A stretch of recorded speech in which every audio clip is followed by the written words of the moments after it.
ప్రభువు పేరిట మీ అందరికీ షలోం. ప్రభునందు ప్రియమైన నాత్మీయ కుటుంబ సభ్యులారా, మన ప్రభువును రక్షకుడునైన యేసు క్రీస్తు కృపామయమైన నామములో నా హృదయపూర్వక ఉదయకాల శుభములను వందనాలను తెలియజేస్తున్నాను. దేవుడు మన ఆయుష్ను పొడిగించి ఈ నూతన దినాన్ని మన జీవితంలో చూడటానికి ఇచ్చిన మహాకృపను బట్టి ఆయనకి కోట్లాది స్తోత్రాలు చెల్లిస్తున్నాను. ఈ ఉదయకాలము కేవలము మరొక సాధారణ రోజు కాదు. ఇది మీ జీవితంలో దేవుని అద్భుతాలను, ఆశీర్వాదాలను చూడబోయే ఒక ప్రత్యేకమైన రోజు. ప్రతి ఉదయము దేవుని వాగ్దానముతో ప్రారంభించడం మన జీవితాలకు ఒక బలమైన పునాదినిస్తుంది. మన మనస్సులో ఉన్న నైరాశ్యాన్ని, నిరాశను, ఈరోజు నా వల్ల ఏమవుతుంది అనే భయాన్ని దూరము చేయడానికి మనమందరము కలిసి ఈ ఉదయకాలాన కొన్ని శక్తివంతమైన విశ్వాస ప్రకటనలు చేద్దాం. నాతో పాటు మీ హృదయాలలో పూర్తి నమ్మకముతో ఈ మాటలు ధైర్యంగా గట్టిగా పలకండి. ఈరోజు నా జీవితంలో దేవుని కృప మరియు కటాక్షము నాతో ఉన్నాయి. నా శత్రువులు సైతము నాకు అనుకూలముగా మారబోతున్నారు. నన్ను తృణీకరించిన చోటే దేవుడు నన్ను హెచ్చింపబోతున్నాడు. యేసు నామములో ఆమెన్. మరొకసారి పలకండి. నా దేవునికి అసాధ్యమైనది ఏదీ లేదు. ఈరోజు నా పనులన్నీ సఫలమవుతాయి. ఈ అద్భుతమైన వాగ్దానాన్ని మీ జీవితంలో స్వతంత్రించుకోవడానికి ఇప్పుడే కింద ఉన్న కామెంట్ సెక్షన్లో ఆమెన్ అని టైప్ చేయండి. మీ విశ్వాసాన్ని చాటి చెప్పండి.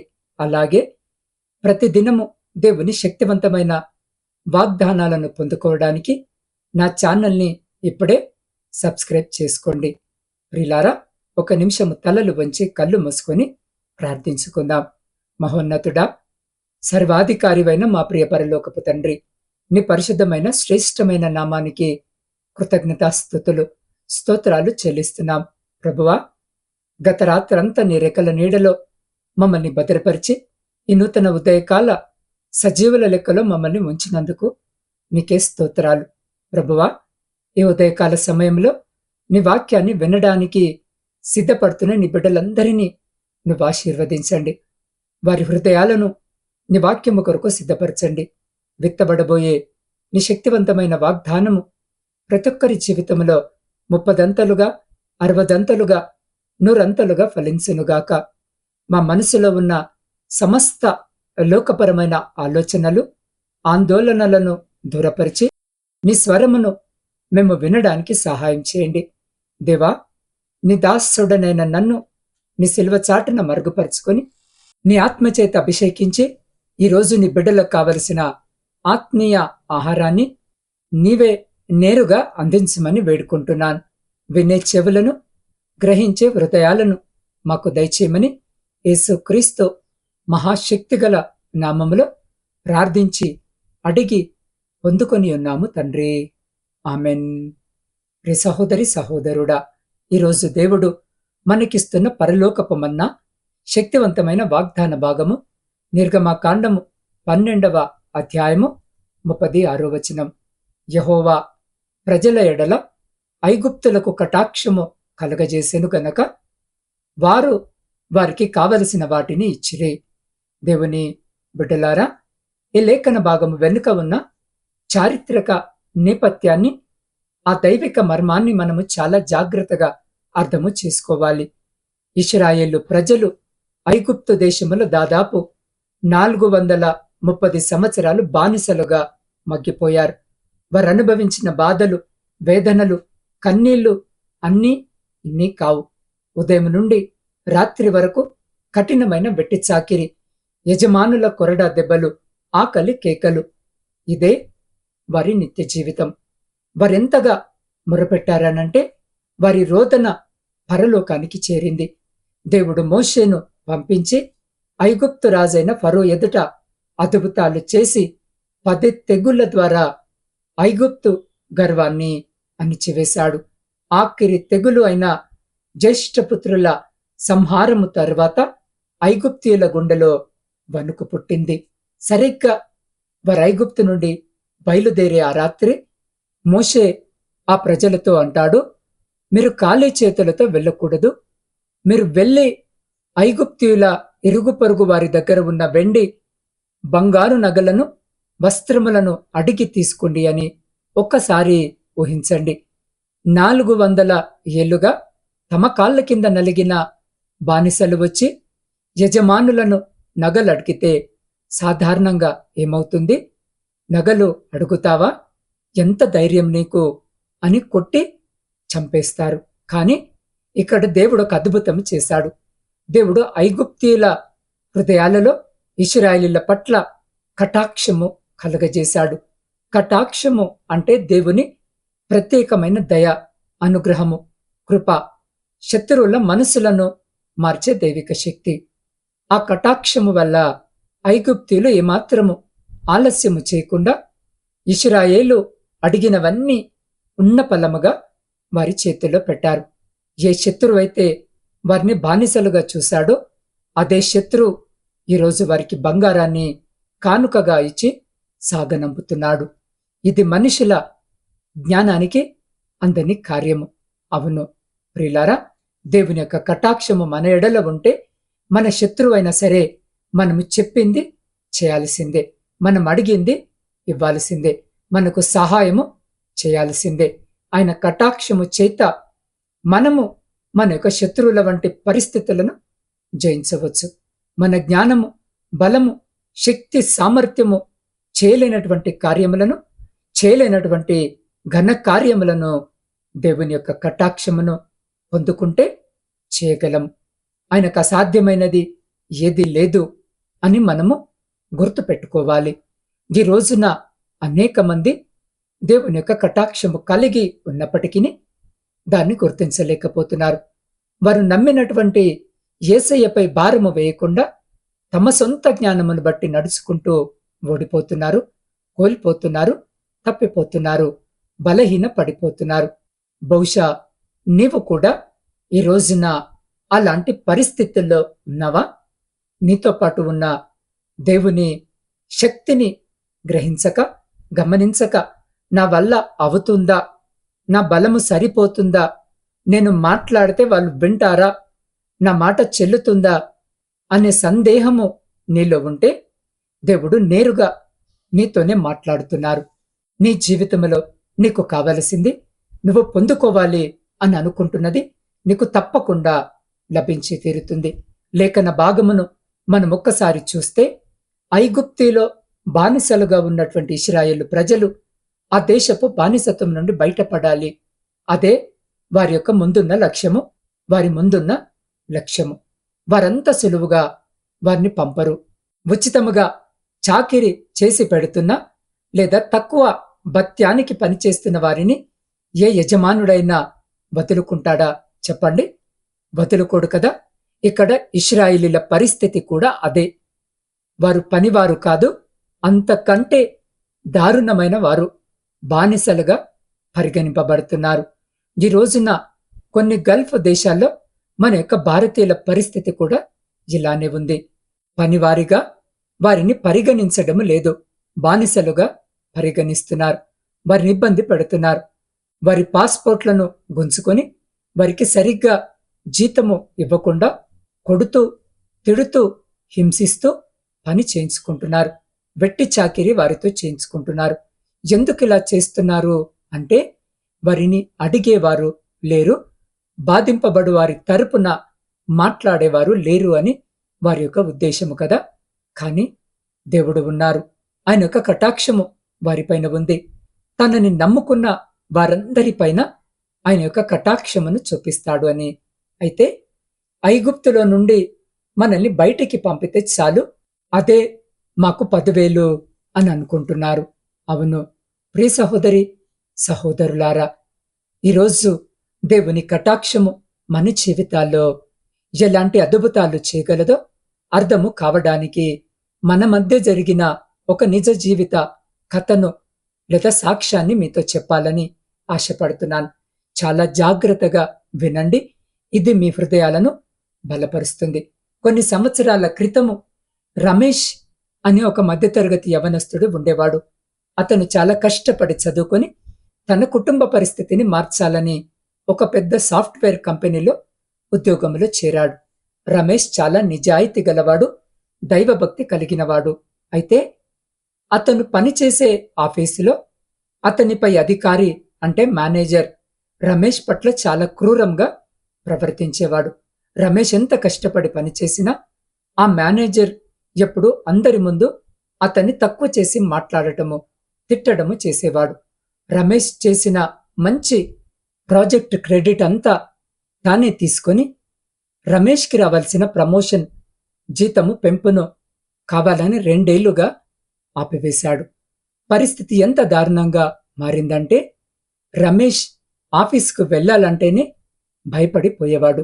ఒకరోజు ఆ మేనేజర్ రమేష్ని పిలిచి, నువ్వు ఈ కంపెనీకి పనికిరావు, వచ్చే నెలలో నిన్ను ఉద్యోగం నుంచి తీసేస్తున్నాను అని ఒక అన్యాయమైన నోటీస్ ఇచ్చాడు. రమేష్ గుండె పగిలిపోయింది. ఇంటికి వచ్చి భార్య పిల్లలను చూసి కన్నీళ్లు పెట్టుకున్నాడు. నా తప్పేముంది? నేనెవరికీ కీడు చేయలేదే. నా ఉద్యోగ జీవితము అంతా అయిపోయింది, నా కుటుంబము రోడ్డున పడుతుంది అని తీవ్రమైన నిరాశలోకి, కృంగుదల్లోకి వెళ్ళిపోయాడు. సరిగ్గా అలాంటి ఒక ఉదయకాల సమయంలో రమేష్ మోకాల్లోని దేవుని సముఖములో ఏడుస్తూ ఈరోజు మనం చదువుకున్న నిర్గమకాండము 12వ అధ్యాయము 36వ వచనాన్ని చదివాడు. యెహోవా ప్రజల ఎడల ఐగుప్తులకు కటాక్షము కలుగజేసెను గనక వారు వారికి కావలసిన వాటిని ఇచ్చిరి. ఆ వాక్యము రమేష్ హృదయాన్ని తాకింది. అతను కన్నీళ్లు తుడుచుకొని, ప్రభువా, ఇశ్రాయేలీలను హింసించిన ఐగుప్తుల హృదయాన్ని మార్చిన దేవుడవు, నా మేనేజర్ హృదయాన్ని నువ్వు మార్చలేవా? నా సొంత బలముతో కాదు, నీ కటాక్షముతో నేను ఈరోజు ఆఫీసుకు వెళుతున్నాను అని పూర్తి విశ్వాసముతో ప్రార్థన చేసుకుని వెళ్ళాడు. ఆ రోజే ఆఫీసులో ఒక విచిత్రమైన అద్భుతము జరిగింది. అమెరికా నుండి ఆ కంపెనీ యొక్క ప్రధాన యజమాని అకస్మాత్తుగా ఆఫీసు తనిఖీకి వచ్చారు. గతంలో రమేష్ చేసిన ఒక అద్భుతమైన ప్రాజెక్ట్ ఫైల్ అనుకోకుండా ఆ సీఈఓ కంటపడింది. ఆ ప్రాజెక్ట్ చూసి ఆశ్చర్యపోయిన ఆ యజమాని, ఈ అద్భుతమైన పని చేసింది ఎవరు అని అడిగారు. మేనేజర్ భయపడుతూ, తడబడుతూ రమేష్ పేరు చెప్పక తప్పలేదు. వెంటనే ఆ యజమాని రమేష్ని తన కార్యాలయానికి పిలిపించుకొని మాట్లాడారు. రమేష్ ప్రతిభను, అతని నమ్రతను చూసిన ఆ యజమాని ఎంతో ముగ్ధుడయ్యాడు. అక్కడ దేవుని కటాక్షము ఏ రీతిగా పనిచేసిందో చూడండి. ఆ యజమాని రమేష్ని ఇబ్బంది పెడుతున్న ఆ పాత మేనేజర్ను వెంటనే ఆ ప్రాజెక్ట్ నుంచి తప్పించి రమేష్కి డబుల్ ప్రమోషన్ ఇచ్చి ఆ డిపార్ట్మెంట్కి అధికారిగా నియమించారు. అప్పటి వరకు ఏ మేనేజర్ అయితే రమేష్ను ఉద్యోగం నుండి తీసేయాలని చూశాడో అదే మేనేజర్ ఈరోజు రమేష్ రూమ్కు వచ్చి తల వంచుకొని సార్ అని పిలుస్తూ సంతకము పెట్టాల్సిన పరిస్థితిలో ఉన్నాడు. ఎవరైతే రమేష్కు కావలసిన జీతాన్ని, గౌరవాన్ని ఆపేశారో దేవుని కటాక్షము రమేష్ పైకి రాగానే వారే వాటన్నిటిని వెతుక్కుంటూ వచ్చి రమేష్ చేతిలో పెట్టాల్సి వచ్చింది. నా ప్రియ సహోదరి, సహోదరులారా, ఈ కథ వింటున్నప్పుడు మీ హృదయం ఏం చెబుతుంది? రమేష్ జీవితంలో కార్యము చేసిన దేవుడు మీ జీవితంలో చేయలేడా? మీ కార్యాలయంలో, మీ కుటుంబంలో, మీ వ్యాపారంలో మిమ్మల్ని బానిసలుగా చూస్తూ, మీ హక్కులను కాలరాస్తూ ఐగుప్తీల వంటి మనుషులు ఉండవచ్చు. కానీ భయపడకండి. దేవుని కటాక్షము మీ పైన ఉంటే మిమ్మల్ని తొక్కేయాలని చూసిన స్థానములోనే దేవుడు మిమ్మల్ని అందరికంటే పై స్థానములో కూర్చోబెడతాడు.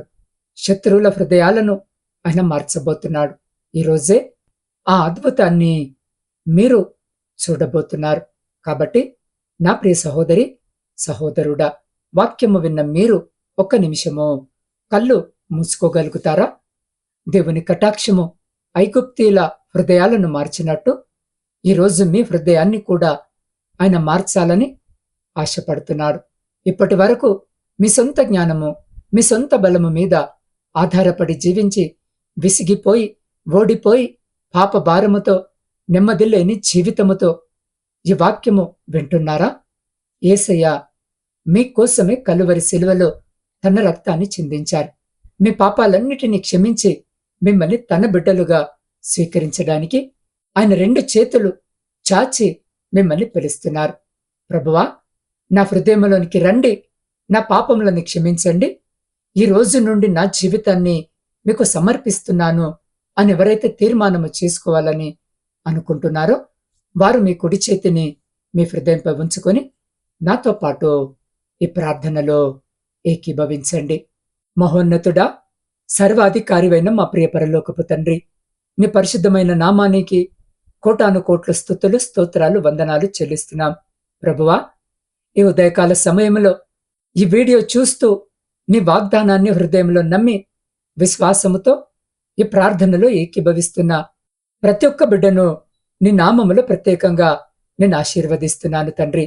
నాయనా, నిర్గమకాండములో ఇశ్రాయేలుల ఎడల ఐగుప్తీయులకు ఏ రీతిగానైతే కటాక్షము కలగజేశావో, ఈరోజు ఈ ప్రార్థనలో ఏకీభవిస్తున్న ప్రతి బిడ్డ జీవితంలో వారి చుట్టూ ఉన్న మనుషుల దృష్టిలో, అధికారుల దృష్టిలో అటువంటి దైవిక కటాక్షమును, కృపను కలగజేయమని అడుగుతున్నాను. దేవా, యేసు నామములో ఈరోజు వీరి ఆర్థిక ఇబ్బందులన్నీ తొలగిపోవునుగాక. ఎన్నో ఏళ్లుగా రావలసి ఉండి ఆగిపోయిన బకాయిలు, రావలసిన సొమ్ము, జీతాలు, ప్రమోషన్లు ఏవైతే శత్రు చేత ఆపబడ్డాయో వాటన్నిటినీ ఐగుప్తీయులు ఇశ్రాయేలుకి ఇచ్చివేసినట్లు శత్రువుల హృదయాలు మారి వీరికి సమస్తము తిరిగి ఇచ్చేయుదురుగాక. తండ్రి, వీరి వ్యాపారములను, వీరి చేతి పనులను, వీరి ఉద్యోగములను మీరు ఆశీర్వదించండి. ఈరోజు వీరు ఏ పనిలో చేయి పెట్టినా ఆ పనిలో నీ కటాక్షము తోడయుండి సఫలతను ఇచ్చునుగాక. తండ్రి, ఈరోజు వీరి ప్రయాణాలలో నీ దూతల కావలిని ఉంచండి. ఎలాంటి ప్రమాదాలు, కీడులు వీరి దరిచేరకుండా నీ రక్షణ కంచెను ఉంచండి. వీరి కుటుంబాలలో సమాధానాన్ని, సంతోషాన్ని కలగజేయండి. అనారోగ్యముతో, బలహీనతలతో బాధపడుతున్న బిడ్డలపై నీ గాయపడిన హస్తాన్ని ఉంచి సంపూర్ణ స్వస్థతను దయచేయండి. యేసు నామములో సమస్త రోగ భయాలు, దురాత్మ శక్తులు, అపజయపు అంధకారాలు వీరి జీవితాల నుండి ఇప్పుడే లయమైపోవును గాక. దేవా, ఈరోజు వీరు వెళుతున్న ప్రతి చోట, మాట్లాడుతున్న ప్రతి మాటలో నీ జ్ఞానాన్ని, నీ కటాక్షంను ఉంచండి. అధికారులు వీరికి అనుకూలంగా మాట్లాడుదురుగాక. శత్రువుల ఆయుధాలు ఏవి వీరికి వ్యతిరేకంగా వర్ధిల్లవుగాక. ఈ దినము జన్మదిన, వివాహ, వార్షికోత్సవాలు జరిగించుకుంటున్న బిడ్డలను వినూతన దయాకిరీటంతో ఆశీర్వదించండి. ఇతర శుభకార్యాలు జరిగించుకుంటున్న బిడ్డలకు కూడా సంతోషకరమైన కుటుంబ జీవితాన్ని దయచేయండి. దేవా, ప్రపంచంలో శాంతిని, సమాధానాన్ని దయచేయండి. వెడిపోయిన, విచ్ఛిన్నమైన ప్రతి కుటుంబాన్ని తిరిగి కట్టుమని వేడుకుంటున్నాం. కుటుంబ పోషణకై కుటుంబాలను వదిలి పరాయి దేశంలో కష్టపడి పని చేసుకుంటున్న ప్రతి బిడ్డని జ్ఞాపకము చేసుకోండి. వారి చేతుల కష్టారీతను ఆశీర్వదించండి. వారున్న చోట నా తండ్రి, ఇదిగో స్థిరమైన ఉద్యోగాలు లేక, స్వేచ్ఛగా పని చేసుకుంటూ కావలసిన అనుమతులు లేక కష్టపడుతూ, ఇబ్బంది పడుతూ ఉంటూ నీ వైపు నీ సహాయం కొరకు చూస్తూ ఉండగా వారికి కావలసిన సహాయము దయచేయమని వేడుకుంటున్నాం. ఆ రీతిగానే తండ్రి, ఉన్నత విద్యాభ్యాసము కొరకు ఇదిగో నా తండ్రి విదేశాల్లో ఉన్న ప్రతి బిడ్డను జ్ఞాపకము చేసుకోండి తండ్రి. వారున్న చోట నా తండ్రి వారు పని చేసుకుంటూ కావలసిన సహాయము బిడ్డలకు దయచేయండి తండ్రి. దేవా, ఆ దేశాల్లో బిడ్డలు ఒంటరిగా ఉంటూ ఉండగా ఎలాంటి చెడు సహవాసాల వైపు వారి అడుగులు వేయకుండా వారి అడుగులను స్థిరపరిచి వారిని, వారి కుటుంబాలను మీ కృపలో భద్రపరచండి. దేవా, నా ఆత్మీయ కుటుంబ సభ్యులందరినీ మీ పరిశుద్ధ పాదాల చెంతకు తీసుకొని వస్తూ ఉండగా వారి ప్రతి న్యాయమైన కోరికను మీరు ఆలకించి అంగీకరించి ప్రతి న్యాయమైన కోరికకు సమాధానము దయచేసి నిరాశ నుండి నిరీక్షణ వైపుకు, ఓటమి నుండి గొప్ప విజయము వైపుకు వీరిని నడిపించమని, ఈ రోజంతటిని వీరికి దీవెనకరంగా మార్చమని నజరేయుడైన యేసు క్రీస్తు మహాశక్తిగల నామములో ప్రార్థించి స్తుతించి అడిగి పొందుకొని ఉన్నాము తండ్రి. ఆమెన్. ప్రియ సహోదరి, సహోదరులారా, ధైర్యంగా ఉండండి. దేవుని కటాక్షము మీతో ఉంది కాబట్టి ఈరోజు మీరు ఎంతో ధైర్యముతో, నమ్మకముతో సింహములా ఎదుర్కొండి. శత్రువుల ఆటంకాలకు భయపడకండి. దేవుడే వారి హృదయాలను మార్చబోతున్నాడు. మీ విజయాన్ని ఎవరూ ఆపలేరు. దేవుని కటాక్షము మీకున్నప్పుడు నిన్ను పడగొట్టాలని చూసిన పరిస్థితులే నిన్ను హెచ్చించడానికి నిచ్చెనలుగా మారతాయి. ఈ అద్భుతమైన శక్తివంతమైన ఉదయకాల వాగ్దానాన్ని, ప్రార్థనను మీ జీవితంలో పూర్తిగా విశ్వాసముతో క్లెయిమ్ చేసుకోవడానికి ఇప్పుడే ఈ వీడియోను లైక్ చేసి కామెంట్ బాక్స్లో ఆమెన్ అని టైప్ చేయండి. మీ హృదయపూర్వక విశ్వాసాన్ని అక్కడ తెలియజేయండి. అలాగే ఈ రోజు ఉదయమే ఎంతో మంది నిరాశతో, బాధలతో, భయముతో లేచి ఉంటారు. అలాంటి వారికి ఈ వాక్యం ఒక గొప్ప ఆదరణ, ధైర్యము. కాబట్టి దేవుని సువార్త పరిచర్యలో మీరు కూడా భాగస్వాములు కావడానికి కనీసము 3 మీ స్నేహితులకు లేదా బంధువులకు వాట్సాప్ గ్రూపులలో ఈ వీడియోని ఇప్పుడే షేర్ చేయండి. మీకు ఇంకేమైనా ప్రత్యేకమైన ప్రార్థన అవసరతలు ఉన్నట్టయితే ప్రియులారా, స్క్రీన్ పై కనపడుతున్న నా వాట్సాప్ నంబరుకి మీ ప్రార్థన విన్నపాలను పంపించినట్టయితే నేను వాటిని చదివి మీ కొరకు కన్నీటితో ప్రార్థన చేస్తాను. దేవుడు మిమ్మల్ని, మీ కుటుంబాలను బహుగా ఆశీర్వదించునుగాక.